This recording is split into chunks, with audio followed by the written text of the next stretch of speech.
जब मुझे इनके बारे में पता चला कि ये मिलना चाहते हैं और फिर हमने कहा कि इससे हम बच्चों के लिए और क्या प्रेरणा दे सकते हैं कि एक बच्चा जो समस्तीपुर के पास बिहार के एक छोटे से गांव से निकलकर दिल्ली ग्रेजुएशन करने आता है, बीए करता है, एमए करता है, 12th तक हिंदी मीडियम से पढ़ा है और उसके बाद एसएससी जैसी जॉब में सेलेक्ट होना और वो भी इतनी अच्छी रैंक के साथ अपने आप में एक बहुत बड़ी बात है। तो राजन, आपका बहुत बहुत स्वागत है। पहले तो thank you so much for inviting me. Thank you so much. तो आप मुझे सबसे पहले यही बताओ कि जब आप गांव में थे तो गांव में इतना पढ़ाई का माहौल नहीं रहता। सबसे मैं यही क्वेश्चन पूछता हूं कि वो माहौल नहीं रहता तो आपके अंदर ये इच्छा आना कि यार मैं दिल्ली जाके ग्रेजुएशन करूंगा।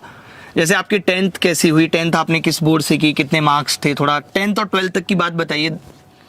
10th में तो हम बिहार बोर्ड से ही किया है मैंने। तो 10th में 75% मार्क्स आए थे और फिर 12th में 56.8% मार्क्स आए। मतलब 10th में आप इतने अच्छे थे और फिर 12th में सेकंड डिवीजन पहुंच गए तो पढ़ाई मतलब गिर रही थी, फिर अचानक से कैसे लगा कि नहीं मैं सरकारी नौकरी ले लूंगा या दिल्ली जाके पढ़ता हूँ? नहीं, एक्चुअली हुआ था कि 10th में ना अपने स्कूल में टॉपर थे तो है ना वो खुशी है ना 12th में वो फिर उस हिसाब से पढ़ाई हो नहीं पाई तो इसलिए थोड़ा सा कम रह गया। उसके बाद फिर जैसे ही कम हुआ तो फिर 12th के बाद पता चला कि अब क्या करना है तो फिर जेएनयू जैसे इंस्टीट्यूशन का नाम पता चला तो फिर एंट्रेंस दिया और फिर जेएनयू में आ गए और फिर यहाँ पे ग्रेजुएशन और एमए यहाँ से किया मैंने। अच्छा, तो ये हिंदी मीडियम से आपने पढ़ा 12th तक, उसके बाद फिर 10-12 तक हिंदी मीडियम से और फिर ग्रेजुएशन में फिर जेएनयू में इंग्लिश मीडियम। English medium. नहीं तो घर पे जैसे मम्मी पापा का क्या सपोर्ट था? मम्मी पापा ने आपको दिल्ली भेज दिया, मतलब उनको क्या लगता था कि भाई 12th में तो आपने बहुत अच्छे मार्क्स लाए नहीं है तो आप क्या कह के दिल्ली आए थे? आप ग्रेजुएशन तो वहां से भी कर सकते थे, क्या सोच कर आए थे? नहीं, मेरे मम्मी पापा दोनों ही इलिटरेट है तो फिर उनको ज़्यादा आइडिया है नहीं कि क्या है। तो 10th में हम स्कूल टॉपर थे तो उनको हमेशा से भरोसा था कि हाँ कुछ अच्छा तो करेगा ही। तो अच्छा। उनको फिर मैंने बताया कि जेएनयू है मतलब इंडिया का टॉप इंस्टीट्यूशन है तो फिर वो तो काफ़ी खुश हुए कि जेएनयू में एडमिशन हो गया तो मतलब बहुत बड़ी बात थी उन लोगों के लिए।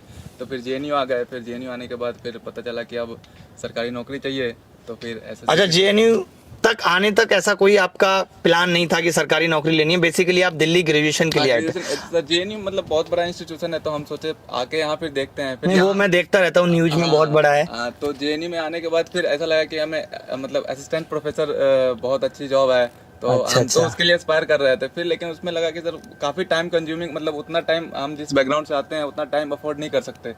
तो फिर हमको लगा कि अगर कम समय में अगर नौकरी ले सकते हैं तो एसएससी हमको सही लगा प्लेटफॉर्म।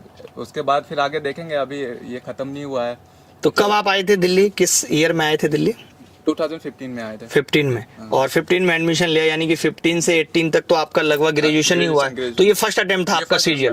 वो अपीयरिंग में ये भरे थे। फर्स्ट अटेम्प्ट में अपनी कैटेगरी में फर्स्ट ही रैंक, मतलब ये एक बहुत बड़ी बात है। तो इतनी प्रेरणा, इतना मोटिवेशन आपको कैसे मिला? मुझे आप कब से जाने, कब से देखना शुरू किया? सर ग्रेजुएशन के बाद हमें लगा कि अब है फुल टाइम प्रिपरेशन करनी चाहिए। तो जब फॉर्म भरे थे उसके बाद पता चला कि सिलेबस देखे क्या है उसका, फिर देखे कि मतलब सबसे अच्छा कौन मतलब टीचर है। तो उतने रिसोर्सेज थे नहीं कि ऑफलाइन कोचिंग को मतलब हम जा सकते थे तो ऑनलाइन ही देखे। तो फिर आपका नाम पता चला और फिर जैसे ही हम आपकी वीडियोस देखे अलजेब्रा तो आपके तो उसी समय से मतलब from the very first day मतलब ऐसा मोटिवेशन ये था कि भाई मतलब अच्छी रैंक लाएंगे तो सर से मिलने का मौका मिलेगा, ये हमारा मोटिवेशन था। तो नहीं, अलजेब्रा से जिसने भी शुरू किया तो खैर अलजेब्रा हमने अलग ही उसका कत्ल किया था उस टाइम पे जब मैंने शुरू किया था। मैं आपको बता देता हूँ कि ये जो एक बैच मैंने आप सबको भी दिया है, फ्री क्लासेस रखी थी 88 डेज वीडियो कोर्स, वही कोर्स हमने अपने ऑफलाइन क्लास का भी वही कोर्स था, सेम ही वो वीडियो है और वही सेम अभिनय मैथ्स ऐप पे था जो आपने पढ़ा है, मतलब सेम।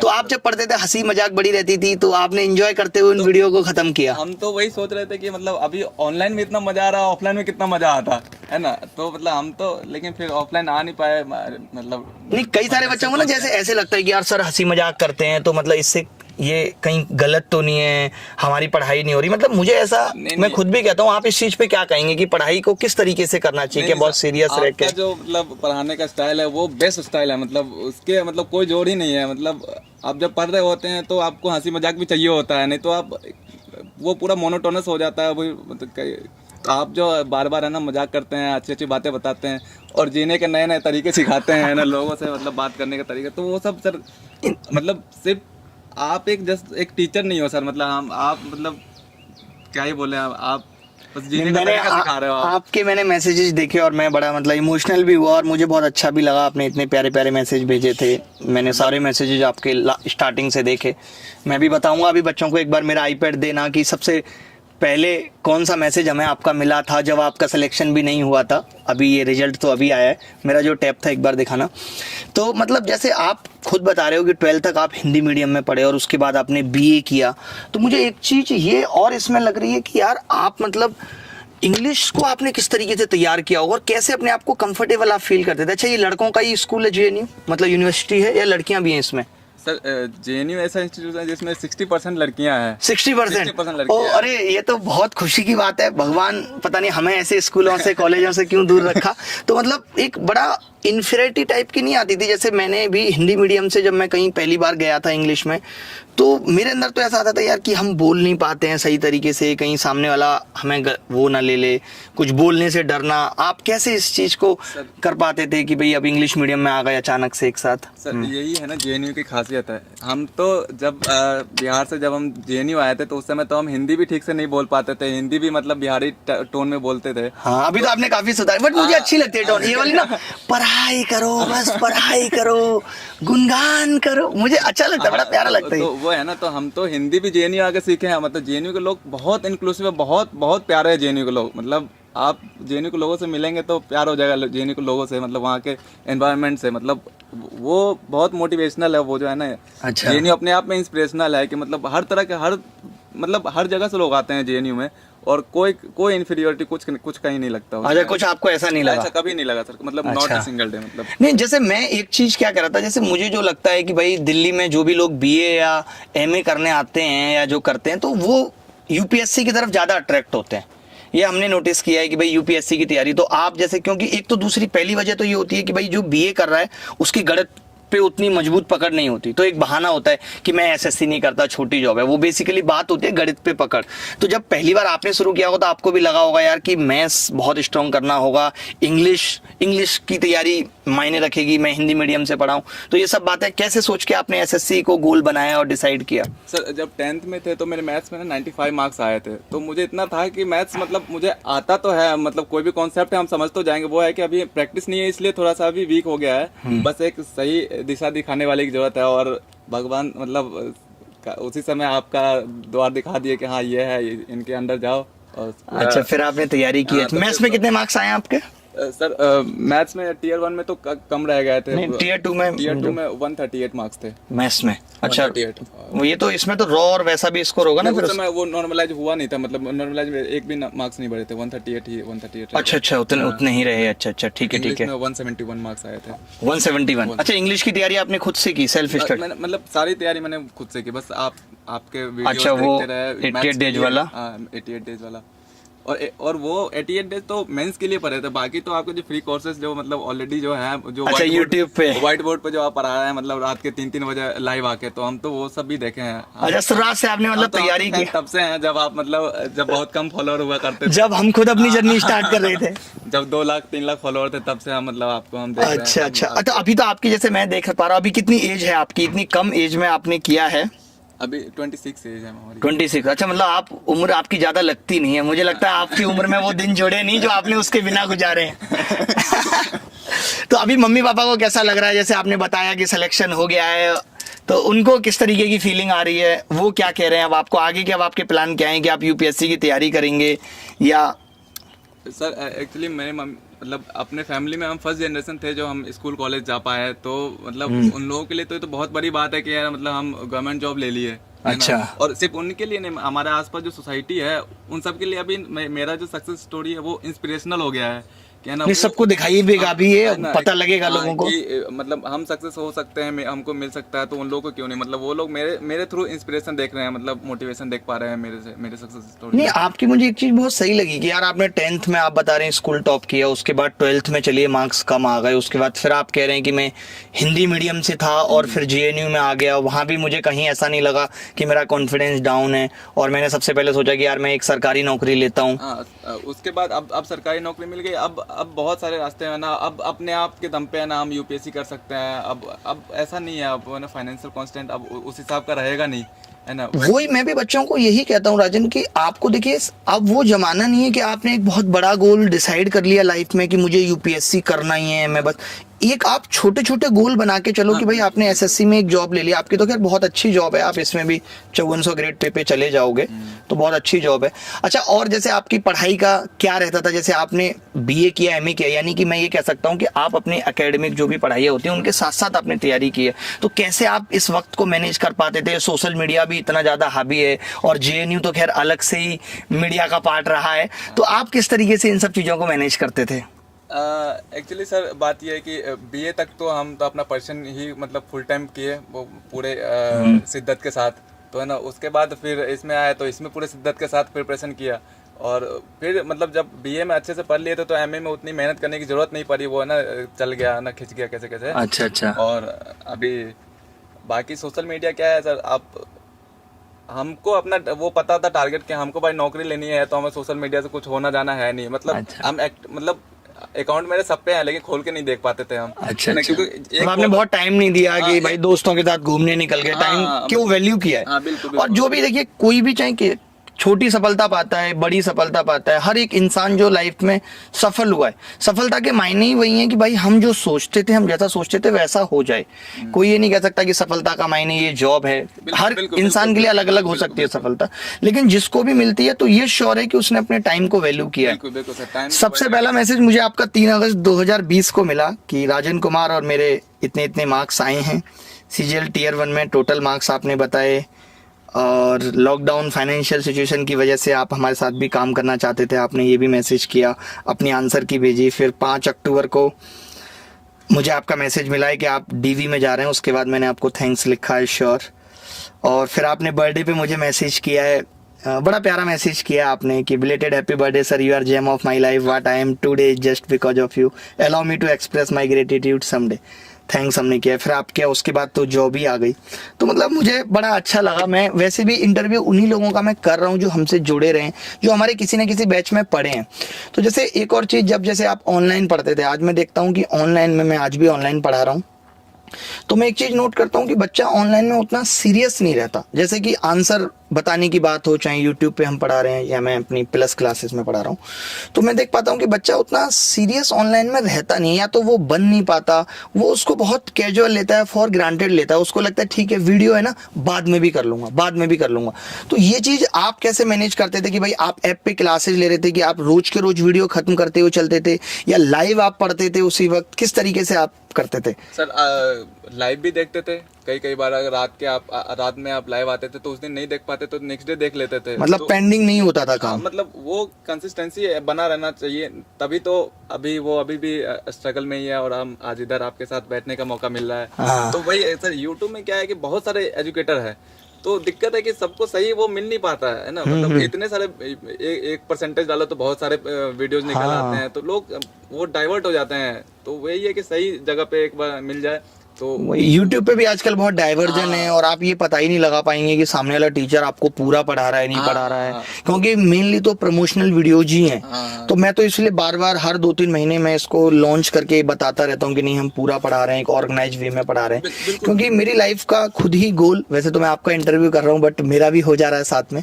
कि मेरी लाइफ का गोल यही है कि मैक्सिमम लोगों तक पहुँच के उनके दिल में जगह बना लेना कि भाई हमारी, जैसे आज मैं भले ही आपसे नहीं मिल पाता, लेकिन ठीक है, फिर भी मैं आपके दिल में जिंदा रहता है। आज मैं बहुत से बच्चों से नहीं मिल पा रहा हूँ, फिर भी उनके दिल में जिंदा हूँ कि उनको किसी न किसी तरीके से फ़ायदा पहुँचाए।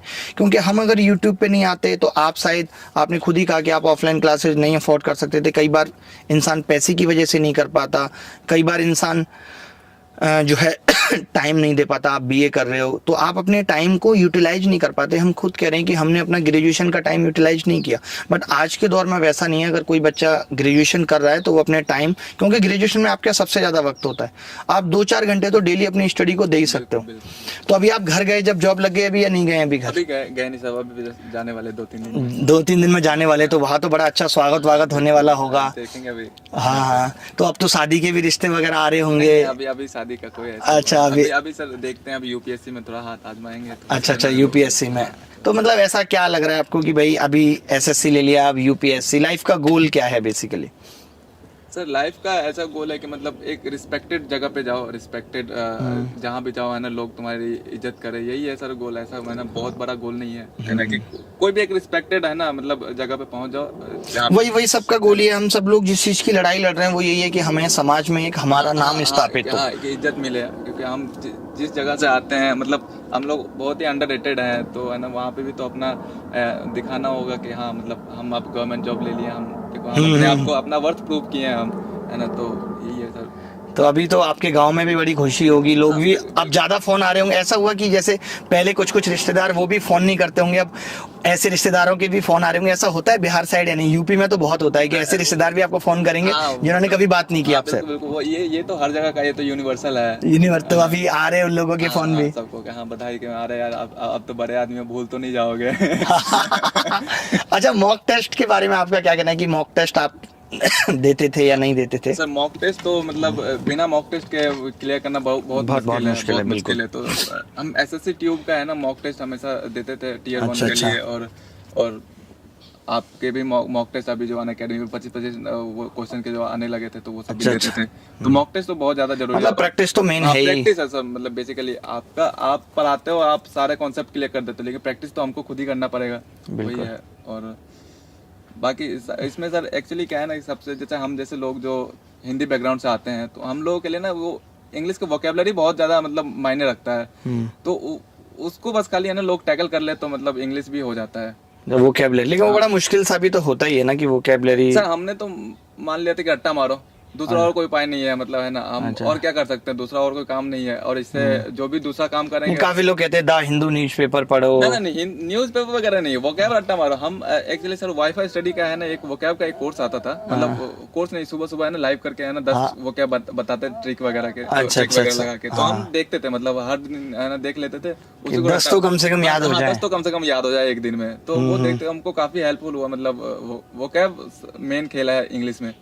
अच्छा, कभी ऐसा लगा मतलब कि यार सिलेक्शन हो पाएगा नहीं हो पाएगा, जिस हिसाब से एसएससी में बहुत सारी समस्याएं थी, तो उस दौरान या रिजल्ट से पहले या एग्जाम से पहले एग्जाम देने के बाद कभी ऐसा लगा यार कि हो पाएगा नहीं हो पाएगा, इस तरीके के कुछ थॉट्स आते थे दिमाग में, उनको किस तरीके से आपने हैंडल किया? सर अगर आप सही देखें तो ये जो अनसर्टेनिटी है यही इस जर्नी का ब्यूटी है ना, कि आपको पता नहीं होता है कि होगा नहीं होगा। बिल्कुल सर, नहीं लाइफ तो पूरी लाइफ ही सस्पेंस है। हाँ, अगर वो सस्पेंस नहीं रहेगा तो जीने का मजा ही खत्म हो जाएगा। तो कई बार लगता था कि अरे नहीं हो पा रहा हमसे, तो आप 1-2 दिन का ब्रेक ले लो, दोस्तों के साथ घूमो फिरो, और उसके बाद फिर से वापस है ना उसी मोटिवेशन के साथ लग जाओ। जब भी ऐसा लगे, जैसे क्या होता है ना, मतलब जैसे कई बार मॉक टेस्ट में कम नंबर आते थे, तो उस समय थोड़ा सा डिप्रेस हो जाते थे, अरे कैसा हो रहा है क्या हो रहा है, लेकिन फिर उसी समय एक सर फ्रेज है, मतलब हम हमेशा रट्टा मारते थे कि I might lose the battle but I will win the war. तो ये फ्रेज है कि ठीक है आज मॉक टेस्ट में कम नंबर आया है, लेकिन हम फाइनल तो अच्छा ही करेंगे, जीतेंगे। हाँ जीतेंगे। नहीं बिल्कुल, बहुत अच्छे। अच्छा, नोट्स बना के आपने पढ़ाई की या सिर्फ दिमाग में ही रहती थी चीजें, जैसे हम फोकस करते हैं? बिना नोट्स के कैसे काम चलेगा? आप मतलब सारे नोट्स, क्योंकि आप जब एग्जाम के 1 महीना जब बचते हैं तो आप बस नोट्स रट्टा मारते हैं, यही बिल्कुल, तो नोट्स तो बनाना ही पड़ेंगे, मतलब एक बार तो नोट्स बनाना ही पड़ेगा। ये मैं भी बच्चों को यही कहता हूँ कि एक बार आप नोट्स बना लोगे, क्योंकि जैसे आप देखते होंगे एग्जाम के टाइम पे ये दिमाग में बहुत आता है यार मैं सब कुछ भूल रहा हूँ, लेकिन वहीं आपके जब नोट्स बने रहते हैं और आप फटाफट से रिवाइज कर लेते हैं तो ये चीज आपकी निकल जाती है दिमाग में।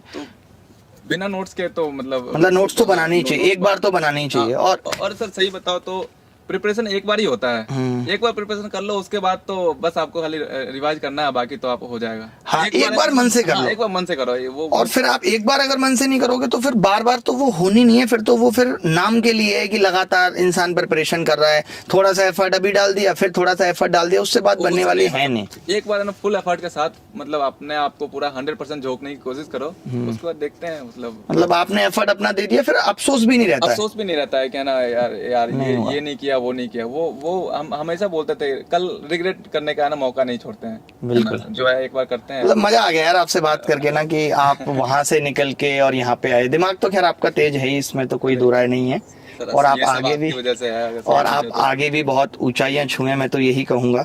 तो आपने 2-3 चीजें मेन बताई बच्चों को कि मॉक टेस्ट भी देते रहने चाहिए, और ये नहीं, कई बार बच्चा क्या सोचता है ना कि मैं कंप्लीट प्रिपरेशन कर लूं फिर मॉक टेस्ट दूंगा, वो भी एक गलत अप्रोच है। सही पूछो तो अगर मेरे स्ट्रेटजी की बात, हम ना जिस दिन से तैयारी स्टार्ट किया था, हम उस दिन से मॉक टेस्ट लगाना शुरू किए थे, और हम मार्क्स पे कभी फोकस नहीं किए। हम बोले भाई, हम जो टॉपिक हम अभी जस्ट पढ़े हैं वो टॉपिक के क्वेश्चन नहीं छूटने चाहिए, बस सही बात है। बाकी नंबर तो आते रहेंगे। आपको एटलीस्ट आइडिया लगता है कि सिलेबस है कितना, वो कवर कितना करना है। हाँ। आप जब तक यही नहीं पता रखोगे तो आपके अंदर एक डर भी नहीं रहेगा, आपको लगेगा यार मुझे सब आता ही है। हाँ। मैक्सिमम बच्चा सब आता ही, अरे ये तो हो ही जाएगा, अरे वो तो हो ही जाएगा, अरे ये तो कल कर लेंगे, टालम टोल करना, ये सब सफलता के पैमाने नहीं है कि आप सफल हो जाएंगे। मन को समझाने वाली बात है। एटलीस्ट आप अपने प्रति तो ईमानदार रहो, जो आप कर रहे हो आपको पता होना चाहिए कि आप क्या कर रहे हो, नहीं कर रहे दिखानी चाहिए, वही है। हो। अभी दोस्तों का क्या रिएक्शन है? आपका सिलेक्शन हो गया तो अभी तो थोड़ा सा इज्जत बढ़ गई होगी दोस्तों के बीच में भी। कई बार प्रिपरेशन के टाइम पे क्या होता था कि दोस्त किसी का बर्थडे होता था या किसी का घूमने का प्लान होता था, तो हमेशा मना कर देते, यार नहीं हो पाएगा, नहीं हो पाएगा। तो वो अच्छा। लोग काफी गुस्सा हो जाते थे उस टाइम पे, लेकिन अभी सब खुश है कि अच्छा। चलो फाइनली, मतलब यहाँ नहीं तो वहाँ कुछ तो किया, है ना, नहीं, कि बिल्कुल, बिल्कुल। तो दोस्त लोग तो काफी खुश हैं अभी। नहीं यार, मुझे भी बहुत अच्छा लगा। अच्छा, आप और हमारे इतने सारे व्यूअर्स देख रहे हैं, इनको आप क्या कहना चाहेंगे, क्या समझाना चाहेंगे? कुछ 2-4 पॉइंट्सों में आप बताना चाहें, अपनी सक्सेस को डिफाइन करना चाहें, अपने स्ट्रगल या अपनी तैयारी को डिफाइन करना चाहें तो किस तरीके से करेंगे? ऐसे अगर बोला जाए तो यही है कि अगर आप मतलब मॉक टेस्ट है ना, मतलब from the very first day आप स्टार्ट कर दे मॉक टेस्ट देना, और never repeat the same mistake. मतलब एक जो आज हो गया वो नेक्स्ट कभी भी किसी मॉक टेस्ट में आए तो वो रिपीट मिस्टेक नहीं होनी चाहिए। बाकी तो यही है, कंसिस्टेंसी मेन होता है इसमें। आप ज़्यादा दोस्तों से है ना, इस दौरान है ना, मतलब क्या प्रिपरेशन के दौरान, जैसे कि सर बताते हैं, हम काफ़ी फॉलो करते हैं कि आप ये बहुत सारे फंक्शंस, पार्टी, ये सब अवॉइड कीजिए जाना, क्योंकि इसमें क्या होता है, थोड़ा सा डिमोटिवेट हो जाते हैं लोग। काफ़ी लोग जो पहले बहुत जल्दी सक्सेस पा लेते हैं वो उस पार्टी में होते हैं, तो फिर थोड़ा देख के लगता है कि यार ये बहुत जल्दी आगे बढ़ गया और हम ऐसे ही रह गए। तो वो सब अवॉइड कीजिए। और सिलेक्शन की बात की खुशी इनको बताइए कि जब आपका हुआ और आपने अपडेट किया होगा फेसबुक पे, तो वो कैसी फीलिंग थी? वो एक अलग ही फीलिंग हुई ना। और मोटिवेशन एक लीजिए कि हाँ, अगर सिलेक्शन हो जाएगा तो आपको भी अमित शर्मा सर से मिलने का मौका मिलेगा। मेरा तो यही मोटिवेशन था। तो देखिए, मतलब यही है कि आप अपने मोटिवेशन और इंस्पिरेशन है जहाँ से लेते हैं वो एकदम बनाए रखिए कि हाँ, हमेशा वो बहुत सारे लोग जब डिप्रेस हो जाते थे, तो मतलब बहुत सारे लोग होते हैं, तो कुछ लोग संदीप माहेश्वरी, कुछ लोग सदगुरु, कुछ लोग ऐसे बहुत बड़े मोटिवेशनल स्पीकर को सुनते हैं, और हम तो सर को सुनते थे। तो यही है हमारा। नहीं, मतलब आजकल देखिए, वो तो मोटिवेशन से काम नहीं चलेगा। आपने सुना और 15 मिनट आपके अंदर रहा। मैं एक और चीज बच्चों को कहता हूँ कि आप कोई भी चीज कल पे ना टालने के बजाय 1 घंटे बाद पे टालो। हाँ बिल्कुल, मतलब क्योंकि कल आप जब वो कल आएगी तो आप भूल जाओगे आपने कल अपने आप से क्या वादे किए थे। एटलीस्ट आप अपने आप से किए हुए वादे तो निभाओ। आप किसी और से किए हुए निभाओ या ना निभाओ, अपने आप से किए हुए निभाओ। और डेली रात को इतना एनालिसिस तो करो कि आपने पूरे टाइम क्या किया, क्या नहीं किया, कितना सिलेबस आपका बाकी है।